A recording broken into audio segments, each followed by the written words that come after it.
Yeah, some days I feel unfazed, like when I'm with my friends with a cup raised. And on Monday, I got a gun raised, suicidal to a die until hump day. Then I go right back at it like an automatic. More drinks, more songs, more beats to rap. I need a shrink, I'm gone, more time keeps passing. No watch, no thoughts at all, just a hat, new era.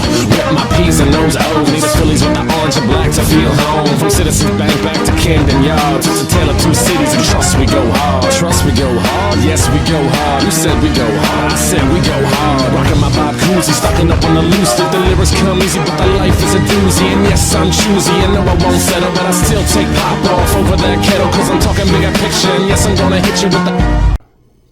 Alright, let's just get this out of the way. You guys are here for one thing and one thing only. It is, what if Deku was Starfire's brother, or what if Deku was a Tamarinian? So let's just get back on to the next part, since I basically left you guys on a cliffhanger last time. The last thing that ended up happening is that Izuku would have been blasted by this strange female with dark hair and wearing a costume sort of similar to his sister's own. She even looked sort of similar to her sister, but there were noticeable differences. Izuku would have been left in confusion, not knowing what to say. The black-haired individual that resembled his sister would just continue to shoot paper energy beams at Izuku. Izuku would of course try to dodge and try to hit her, but she would just turn out to be much faster than Izuku was. She would have actually kneed him in the stomach, causing him to gasp in pain. He wasn't used to feeling such an intense amount of pain. It was pretty overwhelming. It's pretty much the first time he's ever felt so much pain in his life. Blackfire would throw him to the side and fly toward him. She would swing a punch at Izuku, hitting him in the jaw. And that wasn't the only thing though. She would punch him again and again. She would just send a barrage of attacks at Izuku. Only a few of these attacks Izuku could actually dodge though, mainly because she was kind of a sloppy fighter. Izuku was close to an unconscious state now. He wouldn't have ended up going completely unconscious, but before Blackfire could land another attack, her arm was grabbed. She would have looked over to the side. She would have looked behind her to see who had the audacity to even bother trying to fight her or even attempt to do such a thing, and she would have smirked seeing who it was. Starfire had finally arrived. Izuku would mutter out the words "Big Sis" before dropping to the ground, fading in and out of consciousness. Starfire would have looked at her brother and back at her older sister, Blackfire. She would have had an immense anger in her eyes. Unfortunately, before they could really do anything, several heroes would have arrived and taken care of the remaining villains. Shigaraki, Kurogiri, and Blackfire would escape. Blackfire wouldn't have used a quick one on Starfire. Using all of the commotion, she would have punched Starfire in the nose and released herself from Starfire's grip. Afterwards, she wouldn't have left with Shigaraki and Kurogiri. She would have been fast enough to make it through Kurogiri's portal. Not only this, but before she left, Blackfire would go on to mock Starfire, stating that their fight would have to wait for a later date. But take care of their little brother.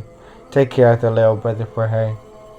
After all, he needs to get much stronger if he ever wishes to contend with her. Izuku would have been admitted into a hospital, and the sports festival wouldn't have still happened here. Izuku wouldn't be part of the festival though. Once he had healed up, he was barred from joining, with an explanation being that he was in a pretty poor condition anyways. It's amazing that he was able to heal so much in such a short amount of time, but they don't know if he's really ready to go back to the sports festival. Well, not just the sports festival, but even school in general right now. he's still worse for wear, considering how much of a beatdown he had. They don't know if it messed with his mental capacity or anything. So that's why they were going to see through Aizawa. Aizawa would have been the one to walk into the room and start to question Izuku, having a bit of an explanation being to see his mental capacity for right now, and if he's really even ready to go back to UA yet. The first thing Aizawa would end up asking Izuku would of course be in regards to his quirk.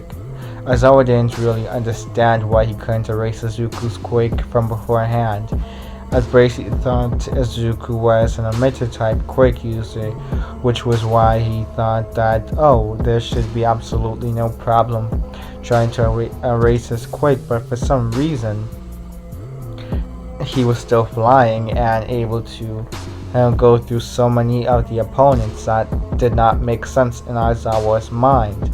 Was he some sort of mutation type instead? Is that why his skin was on the more orange side? Or was there something else to it? Starfire would enter the room, and after hearing the question, she would immediately counter Aizawa, explaining that it wasn't an appropriate time to be questioning her brother. Aizawa would turn to Starfire and ask her about her connection to the one who put Izuku in such an injured state. He heard them call Izuku baby brother too. It did not make much sense in his mind. He wanted an explanation as to what was going on here. All of these new things were just starting to pop up in his head. First, there was Izuku being able to withstand Aizawa's quirk. Nobody should be immune to his erasure quirk. And number two, are they related to a villain of some sort? Especially considering how Starfire is one of the top heroes. That is very concerning news. Starfire would just be silent though, before requesting Aizawa to leave the room. The man would be irritated, but he would end up listening to Starfire, finding it pointless to try to get any answers out of her. Izuku would just lay in the hospital bed watching the sports festival. He would see Bakugo and Todoroki compete with each other for who would be the one to dominate all of the events. At the end though, Bakugo would just be the one to win the last event, basically the tournament part of the sports festival. Bakugo would have won and Todoroki would have ended up being in second place. Bakugo and Todoroki would have the most internship requests as well. Izuku wouldn't have as much, but heroes would have heard what went down at the USJ and the connection he had to Starfire, so he still had a pretty decent amount of requests. I mean, yeah, sure.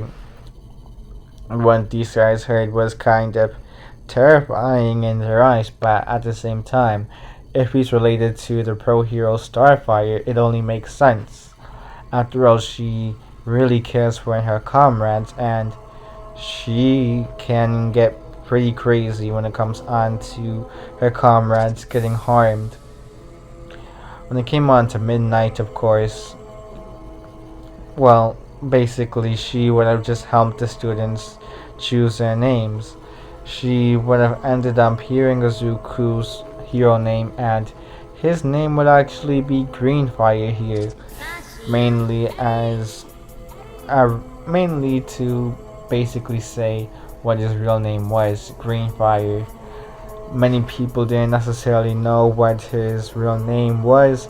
They thought his real name was Izuku, and well, people would have also thought that this was probably just a homage to his sister Starfire, and they would have accepted this. Izuku would choose to intern under his sister since there was really no one else that knew how his powers worked as well as himself and his older sister Starfire. He also was kind of hoping for a rematch against the girl who beat him into the ground. He was still confused about what she said. Little brother? Baby brother? What did she mean by that? Were they really related or something? He wanted answers, but Starfire wasn't really giving them. So, basically, what ended up happening during this internship was that Azuku would essentially just be sparring with Starfire. They would be sparring, training, cooking, and just bonding with each other overall. Because, let's face it, these two are brother and sister. Of course they would bond. And they would just bond with each other, and yeah. It's pretty much just a joyous time for the two. But the mood would change suddenly when they heard about there being an attack in Hosu. They would have just been patrolling the streets. They would have been patrolling the streets and hear about this. They would have immediately flown over to Hosu. They would have rushed in to see what they could do to help. Starfire wasn't hesitant to blast through the Nomu. Although someone regenerating, she just decided to up the scale of her attacks. Azuku wouldn't be the one to follow Starfire's lead until he heard about Ida disappearing. He didn't know where he was, but he would go searching to find him. What made things worse was the fact that the hero killer Sting was here too. Azuku would have just flown off, really making Starfire wonder where he was going. But Azuku, in his mind, he was just praying that he would be able to find Ida before the hero killer could. Azuku managed to find Ida though. He would find Ida right before Stain was about to unleash his final attack on the speedster. He literally saw Stain's blade hovering over Ida's head.